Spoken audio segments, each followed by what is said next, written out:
C'est assez surprenant, mais le service météorologique de la Startup Nation souffre depuis longtemps d'installations informatiques qui sont obsolètes. Le gouvernement a donc approuvé hier un budget de 20 millions de shekels, un petit peu plus de 5 millions d'euros sur les 5 prochaines années, pour un programme et des équipements capables de faire des projections sophistiquées et des prévisions plus précise sur les effets du changement climatique. Il ne s'agit pas seulement d'une mise à jour, mais bien d'une évolution notoire, puisque le changement climatique a des implications profondes dans tous les secteurs, déjà sur notre quotidien évidemment, mais sur les secteurs comme l'économie, l'agriculture, le transport évidemment, en passant par l'énergie également. Le climat est donc au centre des préoccupations du gouvernement israélien dans le cadre d'un effort international pour vraiment tenter d'endiguer les changements inquiétants, les changements climatiques qui préoccupent le gouvernement.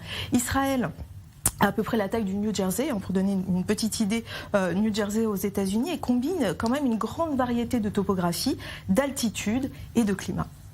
Alors il était temps peut-être de prendre cette mesure pour cette Startup Nation, Jennifer.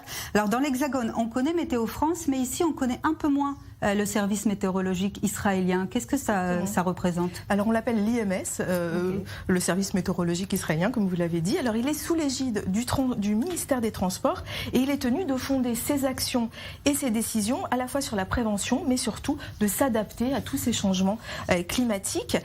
Il a donc expliqué, ce service météorologique israélien a donc déclaré dans un communiqué que ce nouvel équipement sera capable et sera surtout la pièce maîtresse du Centre national de calcul numérique. Il permettra de cartographier les risques climatiques. C'est un super ordinateur avec des milliers de processeurs et de ressources de stockage à grande échelle. L'IMS travaille donc sur des recherches approfondies et des connaissances qui sont scientifiques, qui précisent la nécessité de simulations à haute résolution pour décrire justement avec précision les processus météorologiques locaux, depuis les côtes et les chaînes de montagne jusqu'à la vallée du Jourdain et les déserts de l'Arava du Sud.